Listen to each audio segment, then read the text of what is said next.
Hello friends, we have completed the economy section. Now let's come to the security part. Security part में जो पहली जो important news है that is Agnipath scheme.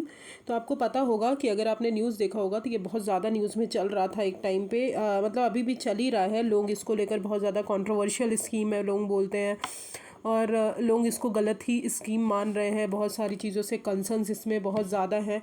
तो Agnipath scheme है क्या, उससे रिलेटेड कंसर्न्स क्या क्या हैं, हम वो देखते हैं. तो अभी यूनियन कैबिनेट ने अग्निपथ स्कीम जो है ये अप्रूव की है. अब अग्निपथ स्कीम आपको सिंपल लैंग्वेज में अगर बताई जाए तो जो भी हमारी यंगर जनरेशन पॉपुलेशन है, मतलब जो 10th-12th पास है, और जो हमारी 16 ईयर्स से 23 ईयर्स के एज ग्रुप के बीच में आते हैं, तो उस जनरेशन को क्या करना है, हमको आर्मी, एयरफोर्स और नेवी में रिक्रूट करना है 4 साल के लिए.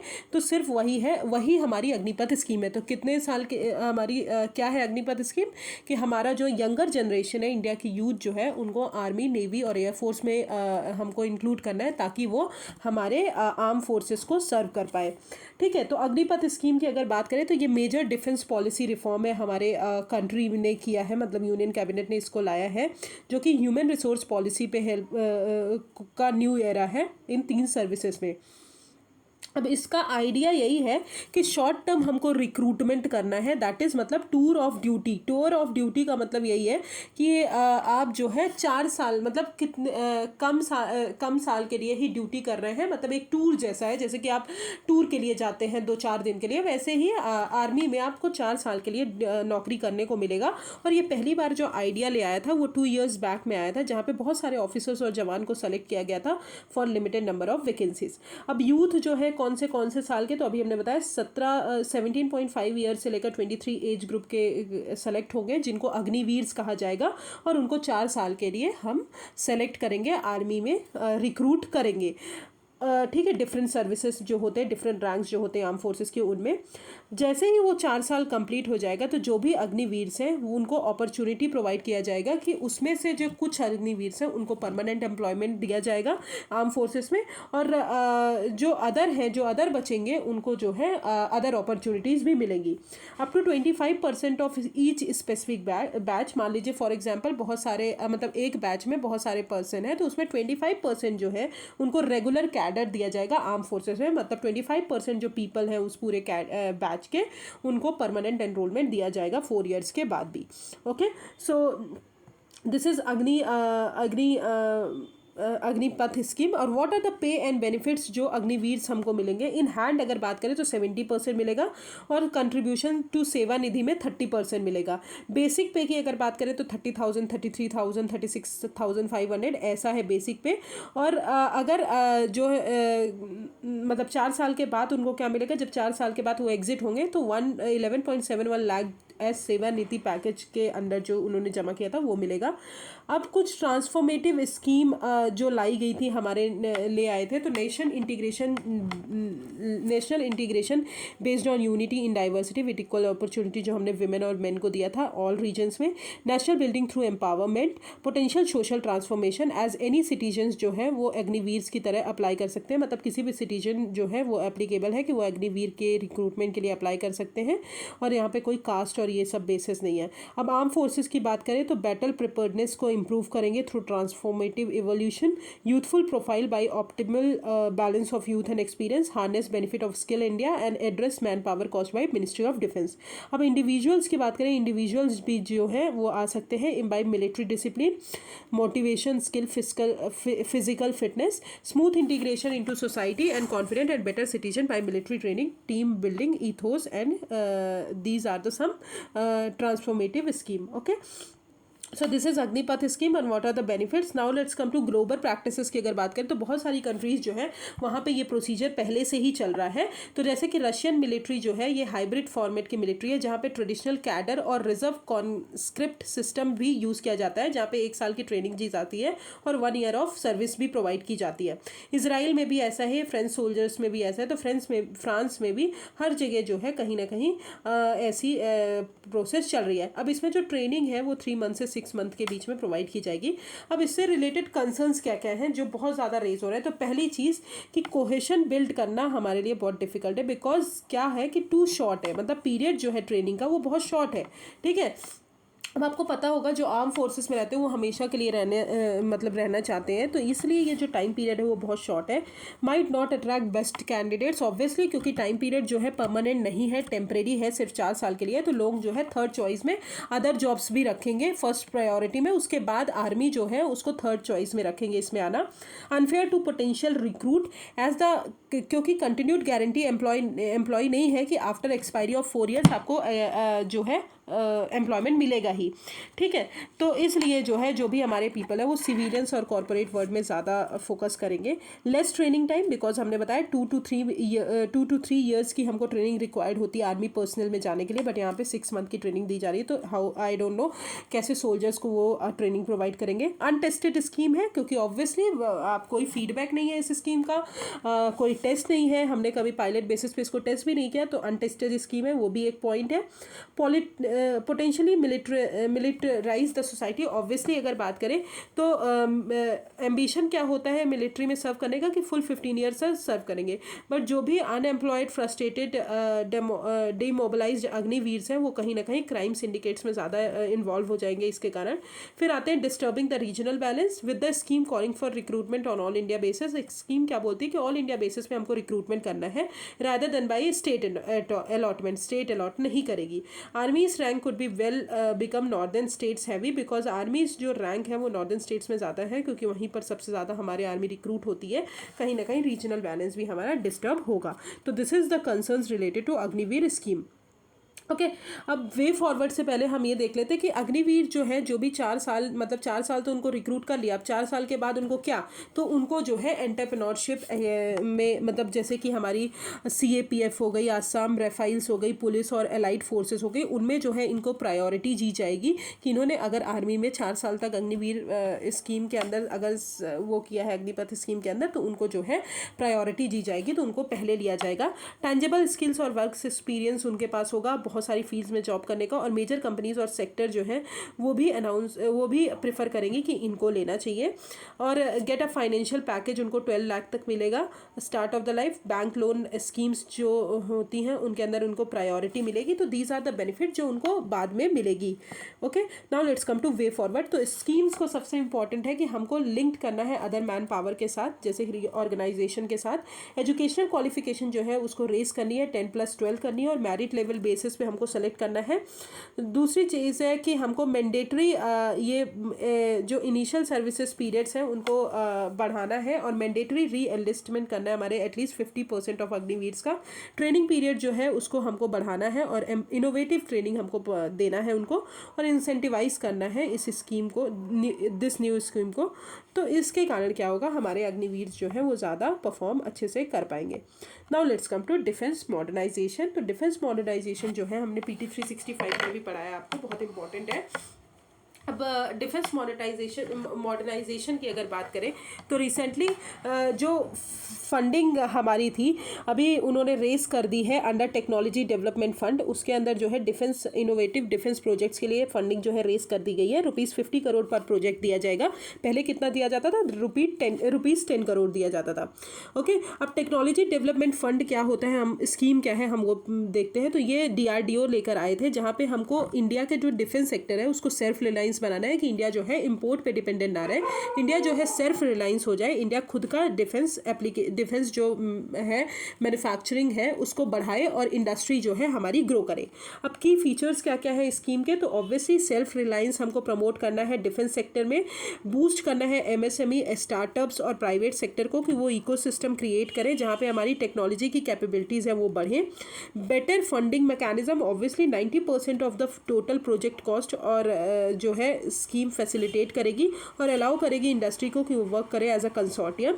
और दूसरी चीज़ relaxed criteria limited to development of technology और प्रोटोटाइप। तो यहाँ पे बोला है कि जो भी चीज़ें हैं वो सिर्फ डेवलपमेंट ऑफ टेक्नोलॉजी तक ही लिमिटेड रहेंगी. Okay, so these are the key features. Now let's come to more on news. Obviously हमको टेक्नोलॉजी डेवलपमेंट फंड के अंदर हमको फंड की बहुत ज़्यादा ज़रूरत होती है. किसी भी चीज़ को अगर हमको डेवलप करना है या हमको उसको आगे बढ़ाना है तो हमको फंड की ज़रूरत पड़ेगी. तो यूनियन बजट 2022-23 ने रिजर्व किया था कि 25% ऑफ द जो फंड है वो डिफेंस सेक्टर में जाएगा, बजट में प्राइवेट इंडस्ट्रीज़ के लिए जाएगा, स्टार्टअप्स और अकेडमिया के लिए. और एनहांस्ड फंडिंग कहीं ना कहीं आत्मनिर्भर भारत को हमारे हेल्प करेगी. अब नीड क्या है हमारे डिफेंस मॉडर्नाइजेशन की? बिकॉज ऑफ स्ट्रैटेजिक एनवायरनमेंट, क्योंकि हमारा स्ट्रैटेजिक एनवायरनमेंट है वो चैलेंज हो रहा है. बिकॉज इंडियन ओशन रीजन में आपको पता है चाइना बहुत तेज़ी से बढ़ रहा है कि उसको कब्जा करना है. तो इसलिए हमको वेस्टर्न कंट्रीज़ के साथ भी चाइना बहुत अच्छा रिलेशन बना है. तो हमारा अगर डिफेंस सेक्टर स्ट्रॉन्ग नहीं होगा तो हम उनको काउंटर नहीं कर पाएंगे. तो इसलिए डिफेंस सेक्टर स्ट्रॉन्ग करने की ज़रूरत है. Changing landscape of warfare, because future battle space जो है था वो कहीं ना कहीं साइबर और AI बेस्ड चीज़ों को यूज़ करेंगे, तो इसलिए भी ज़रूरी है. इंपोर्ट डिपेंडेंसी हमको रिड्यूस करनी है. एज पर सिप्री रिपोर्ट अगर बात करें तो इंडिया जो है लार्जेस्ट इंपोर्टर है हमारे आर्म्स का, तो इसलिए हमको इंपोर्ट भी डिपेंडेंसी कम करनी है. रीजनल पावर, जैसे कि to act as a net security provider, ठीक है, ये भी ज़रूरी है. और enhance capabilities for additional responsibilities, अगर हमारे यहाँ डिजास्टर आ रहा है, इवैक्यूएशन मिशन है, तो हमको उसके लिए भी डिफेंस की मॉडर्नाइजेशन की ज़रूरत है. अब एमर्जिंग टेक्नोलॉजीज़ इन डिफेंस अगर बात करें तो ब्लॉकचेन, आपको पता होगा, internet of military things, cyber warfare capabilities, robotics आ रहे हैं, आर्टिफिशियल इंटेलिजेंस आ रहे हैं, quantum technology, 5G technology, additive manufacturing that is 3D manufacturing, immersive technology. So these are the some emerging technologies in defence sector. अब what are the steps taken for defence modernisation? Sorry. So defence acquisition procedure 2020 आया, जिसका aim यही है कि हमारी जो domestic industry है, defence domestic industry, उसको हमको बढ़ाना है. मेक इन इंडिया जो हमारा कॉन्सेप्ट है उसके अंदर जो है हमारी डोमेस्टिक इंडस्ट्री को बढ़ाना है और ग्लोबल मैन्युफैक्चरिंग हब बनाना है. फिर आया सृजन पोर्टल. ये एक वन स्टॉप शॉप है, ऑनलाइन पोर्टल है जो कि कहीं ना कहीं वेंडर्स को एक्सेस प्रोवाइड करता है कि आप जो है आइटम्स लीजिए that can taken up for indigenisation. फिर आए IDX पोर्टल आया which is innovation for defence excellence. इसका एम यही है कि एक इकोसिस्टम क्रिएट करना है इनोवेशन और टेक्नोलॉजी को बढ़ाने के लिए डिफेंस और एरोस्पेस में. फिर टेक्नोलॉजी डेवलपमेंट फंड स्कीम हमने पढ़ ली. मिलिट्री ऑर्गेनाइजेशन को इम्प्रूव करने के लिए चीफ ऑफ डिफेंस स्टाफ बनाया गया जो कि इफेक्टिव लीडरशिप प्रोवाइड करेगा हमारे ऑल 3 लेवल्स में. और ये डिपार्टमेंट जो है इसके बाद इसी के एडिशन में डिपार्टमेंट ऑफ मिलिट्री अफेयर्स भी क्रिएट किया गया. फिर इंटीग्रेटेड बैटल ग्रुप्स बनाए गए जो कि एक brigade sized eagle self sufficient combat formation है जो कि कहीं भी मूव कर सकते हैं, एक जगह नहीं, मतलब हर जगह अगर आप रख दो. आपने देखा होगा कि आर्मी में क्या होता है कि बहुत सारे बैग्स रहते हैं, बहुत सारे वो रहते हैं, उसमें बहुत सारी गन्स वगैरह रहती है, उनके साथ 4-5 पर्सन रहते हैं, तो वो जो है उसी से छुप के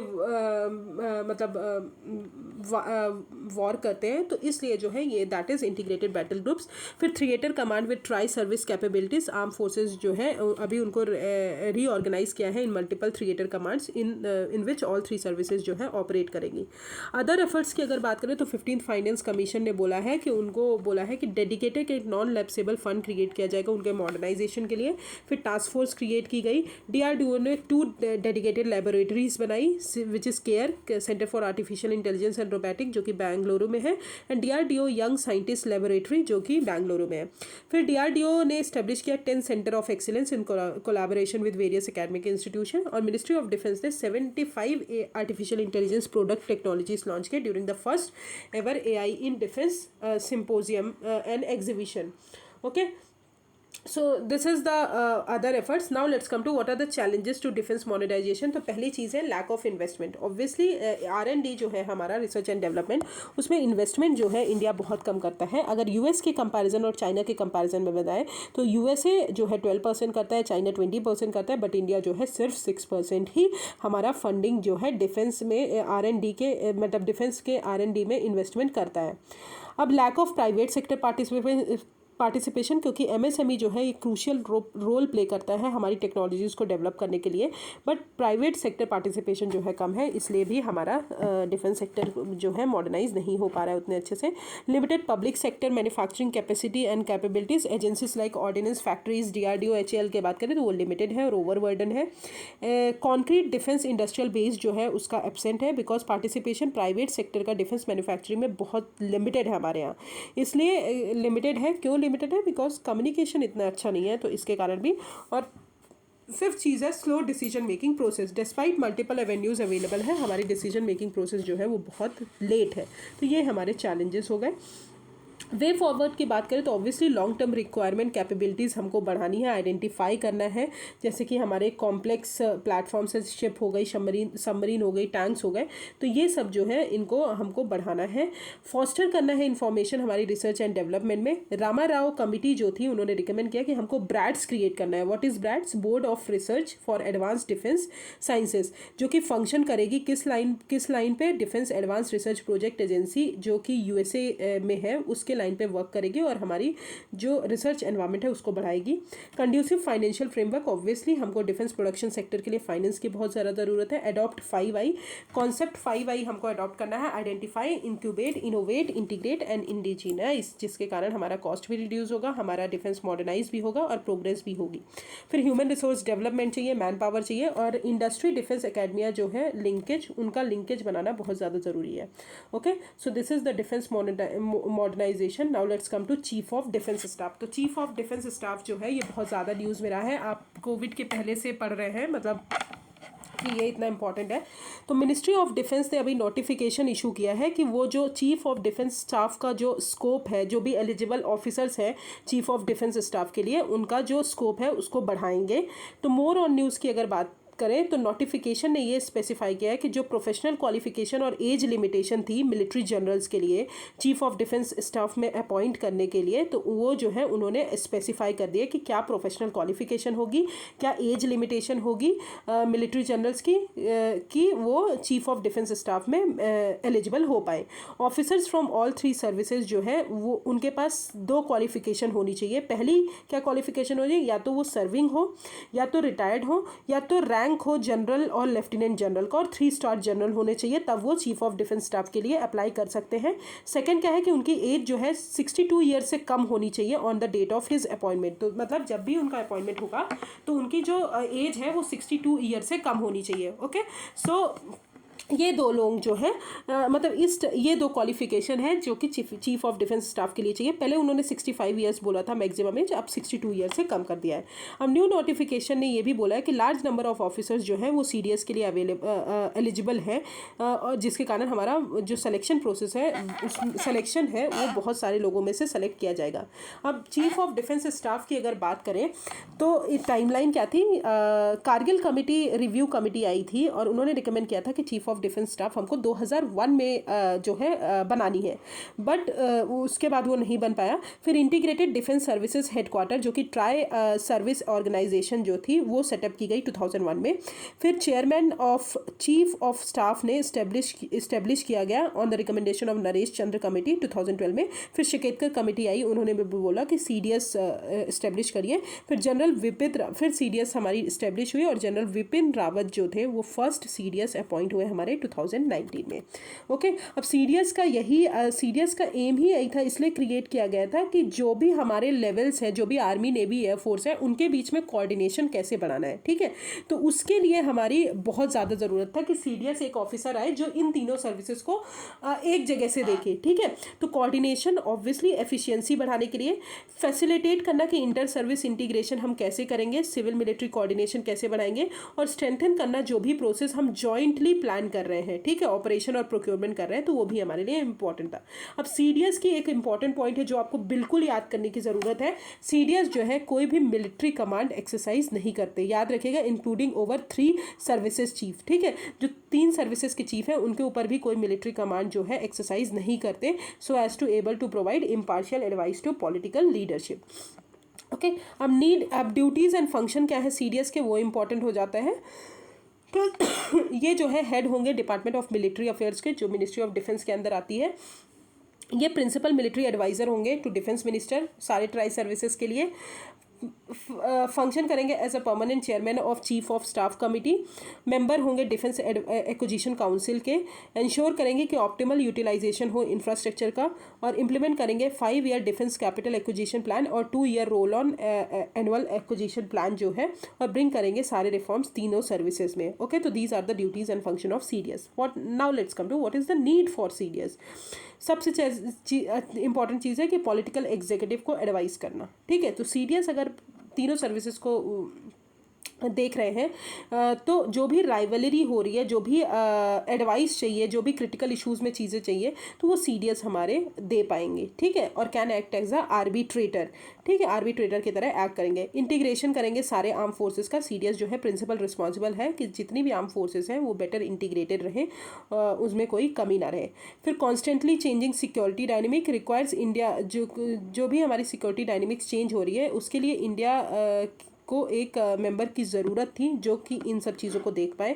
प्रायोरिटाइजिंग प्रोक्योरमेंट, तो सीडीएस हेल्प करेंगे कि हमारी कंट्री की मिलिट्री रिक्वायरमेंट जो है वो मीट हो पाए।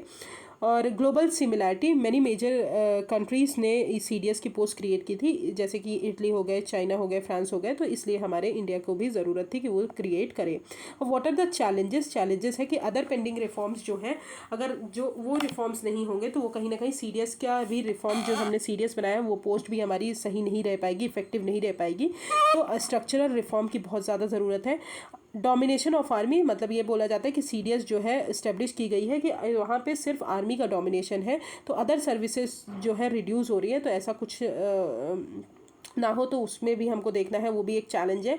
Balancing procurement requirement in the current procurement system. For example अगर बात करें तो एयरफोर्स जो है उसके पास 114 न्यू फ्लाइट्स है। नेवी जो है parallel and unrelated procurement programme. तो सीडीएस जो है, इसलिए सीडीएस ये भी एक प्रॉब्लम है। Gender balance in forces is very important. CDS जो है विमेन को भी इन्वॉल्व करने की ज़रूरत है इन मिलिट्री, सो ये भी हमको देखने की ज़रूरत है, तो इसलिए भी सीडीएस इंपॉर्टेंट हो जाता है। अब कंक्लूजन अगर बात करें तो with the creation of CDS India ने एक मच डिलेड प्रोसेस जो था वो उसको कम किया है, मतलब जो भी इंटीग्रेशन का प्रोसेस था इंडिया ने उसको कम किया है। और सीडीएस हमको हेल्प करेंगे मॉडर्नाइजेशन, फोर्स को मॉडर्नाइज करने में, और अदर स्ट्रक्चरल रिफॉर्म्स की भी ज़रूरत है इन मतलब सीडीएस के along with the CDS. So other structural reforms भी हमको करना चाहिए। तो this is the conclusion. Now let's come to news in shorts. तो न्यूज़ इन शॉर्ट्स में अगर देखें तो critical infrastructure is very important. ये मैं आपको PT 365 में भी पढ़ा चुकी हूँ, जो IR का इस बार आया था, इंटरनेशनल रिलेशन। उसमें आई थिंक मैंने मिसलिनियस वाले पार्ट में या फिर जो ऑर्गेनाइजेशन थी उसमें वाले पार्ट में पढ़ाया है। तो critical infrastructure is very important. तो गवर्नमेंट ने अभी ICICI बैंक, HDFC, NPCI और IT रिसोर्सेज को क्रिटिकल इंफ्रास्ट्रक्चर डेवलप किया है। अब क्रिटिकल इंफ्रास्ट्रक्चर होता क्या है? क्रिटिकल इंफ्रास्ट्रक्चर वो इंफ्रास्ट्रक्चर होता है जो अगर एक इंफ्रास्ट्रक्चर अगर इम्पैक्ट हो जाए तो वो कहीं ना कहीं हमारे पूरे national security, economy, public health और सेफ्टी को इम्पैक्ट कर देता है। अब थ्रेट क्या है क्रिटिकल इंफ्रास्ट्रक्चर के? नेचुरल होते हैं, ह्यूमन मेड और एक्सीडेंटल भी हो सकते हैं, जैसे कि अर्थक्वेक, सुनामी हो गया, टेररिज्म हो गया, पावर ग्रिड और सेफ्टी सिस्टम फेलर हो गया। तो ये सारी चीज़ें जो है थ्रेट है हमारे क्रिटिकल इंफ्रास्ट्रक्चर के लिए। अब IT रिसोर्स आपको पता है, क्योंकि क्रिटिकल ऑपरेशन के कंट्री के इंफ्रास्ट्रक्चर के लिए बहुत ज़्यादा इंपॉर्टेंट है, इसलिए उसको क्रिटिकल इंफ्रास्ट्रक्चर बोलना बहुत ज़्यादा ज़रूरी था। गवर्नमेंट जो है क्रिटिकल इंफ्रास्ट्रक्चर किस एक्ट के अंदर डिक्लेयर करती है? IT एक्ट जो है 2000 का, उसके अंदर गवर्नमेंट को पावर है कि वो डिक्लेयर करे कोई भी डेटा, कोई भी डेटाबेस, कोई भी IT नेटवर्क, कोई भी कम्युनिकेशन इंफ्रास्ट्रक्चर को as a critical infrastructure to protect the digital assets. Okay, अब मेजर्स की अगर बात करें क्या क्या लिए गए हैं हमको क्रिटिकल इंफ्रास्ट्रक्चर को प्रोटेक्ट करने के लिए। पहला है national critical information infrastructure protection centre, जो कि नोडल एजेंसी है सारे क्रिटिकल इंफ्रास्ट्रक्चर को प्रोटेक्ट करने के लिए। फिर Indian computer emergency response team CERT In, जो कि नोडल एजेंसी है जो हमारे कंप्यूटर सिक्योरिटी इंसिडेंट्स को रिस्पॉन्ड करेगी। फिर नेशनल साइबर सिक्योरिटी कोऑर्डिनेटर आते हैं जो कि कोऑर्डिनेट करेंगे डिफरेंट एजेंसीज के साथ at national level for cyber security matters. फिर नेशनल साइबर सिक्योरिटी पॉलिसी 2013 आती है जो कि साइबर स्पेस को रेजिलियंट और सिक्योर बनाएगी। तो क्रिटिकल इंफ्रास्ट्रक्चर हमारे क्या क्या है? ट्रांसपोर्ट हो गया, government, power and energy, banking, financial, insurance services, telecom, strategic and public enterprises. तो these are the critical infrastructure. Infrastructure. Now let's come to multi agency centre. तो मिनिस्ट्री ऑफ होम अफेयर्स ने अभी ₹138.48 करोड़ जो है intelligence bureau को दिया है कि आप जो अपना मल्टी एजेंसी सेंटर है उसको अपग्रेड करिए। अब मल्टी एजेंसी सेंटर क्या है? मल्टी एजेंसी सेंटर जो है ये कंट्री का बिगेस्ट इंटेलिजेंस इनपुट है, इनपुट शेयरिंग प्लेटफॉर्म है, जहाँ पे आप जो भी इंफॉर्मेशन आती है वो आईबी के साथ आप शेयर करते हो और वो आईबी के अंदर ही आती है। वो सेटअप की गई थी 2001 में आफ्टर द कारगिल वॉर, और इसका हेडक्वार्टर दिल्ली में है। और 28 एजेंसीज जो है like raw, state police, financial intelligence bodies etcetera, ये जो है share intelligence inputs through MAC के साथ ये इनपुट शेयर करती हैं। अब स्टेट लेवल एमएसी जो है वो सेंटर से कोऑर्डिनेट करती है थ्रू नोडल ऑफिसर्स, और प्लान जो है वो कहीं ना कहीं afloat to link it to the district office of superintendent of police. Okay, फिर आते हैं ओवरग्राउंड वर्कर्स। तो ओवरग्राउंड वर्कर्स मैंने आपको पढ़ाया है मतलब जिनको हाइब्रिड टेररिस्ट बोला जाता है। हाइब्रिड टेररिस्ट मैंने आपको PT 365 के अपडेट PT 365 में पढ़ाया था IR में। तो ये इनको हाइब्रिड टेररिस्ट भी बोला जाता है। अब नियरली 250 ओवरग्राउंड वर्कर्स जो हैं वो अरेस्ट हुए हैं जम्मू एंड कश्मीर में। अब ओवरग्राउंड वर्कर्स जो है वो अरेस्ट किसके अंदर होते हैं? पब्लिक सेफ्टी एक्ट के अंदर और अनलॉफुल प्रिवेंशन एक्ट के अंदर। पब्लिक सेफ्टी एक्ट जो है वो जम्मू एंड कश्मीर का एक्ट है, 1978 में आया था। ये एडमिनिस्ट्रेटिव डिटेंशन लॉ है, जहाँ पे इंडिविजुअल को बिना ट्रायल और बिना किसी चार्ज के 2 साल के लिए आपको पुलिस की कस्टडी में ले लेना पड़ता है। अब डिटेंशन जो है पर्सन का वो 18 साल से कम के नीचे आप नहीं कर सकते अंडर द एक्ट। और इंडिविजुअल जो भी डिटेन किया जा रहा है वो सिर्फ 24 आवर्स के लिए ही 24 आवर्स के अंदर मजिस्ट्रेट के सामने पेश किया जाएगा। अब यूपीए 1967 जो है वो मोर इफेक्टिव है, जो भी अनलॉफुल एक्टिविटीज़ हो रही हैं इंडिविजुअल या एसोसिएट्स कर रहे हैं उनको प्रिवेंट करने के लिए है। ओके, तो ओवरग्राउंड वर्कर्स क्या होते हैं? ओवरग्राउंड वर्कर्स वो होते हैं जिनको लॉजिस्टिकल सपोर्ट प्रोवाइड किया जाता है, cash, accommodation, other facilities provide की जाती है कि वो मिलिटेंट्स बन पाए और टेररिस्ट बन पाए जम्मू एंड कश्मीर में। अब ओवरग्राउंड वर्कर्स जो हैं उनका फ्यू एक्टिविटीज़ वो करते हैं, मतलब कुछ काम करते हैं जो कि साइलेंट रहता है और नॉर्मल लाइफ की तरह जीते हैं वो, बट वो अंदर ही अंदर ये टेररिस्ट वाला काम करते रहते हैं। और इनको हाइब्रिड टेररिस्ट और टेररिस्ट एसोसिएट्स भी बोला जाता है। अब ये करते क्या है? ये जो अंडरग्राउंड मिलिटेंट्स हैं उनके ऊपर उनको देखते रहते हैं, हाइड आउट्स को अरेंज करते हैं, वेपन्स को ट्रांसपोर्ट करते हैं, सिक्योरिटी फोर्सेस पे देखते हैं कि वो कहीं हमको तो नहीं देख रहे हैं। तो ये सब चीज़ें जो है इनका वर्क है। तो these are the overground workers. अब आते हैं अभ्यास। अभ्यास क्या है? अभ्यास ये साइंस एंड टेक्नोलॉजी में मैंने आपको बहुत अच्छे से पढ़ाया था।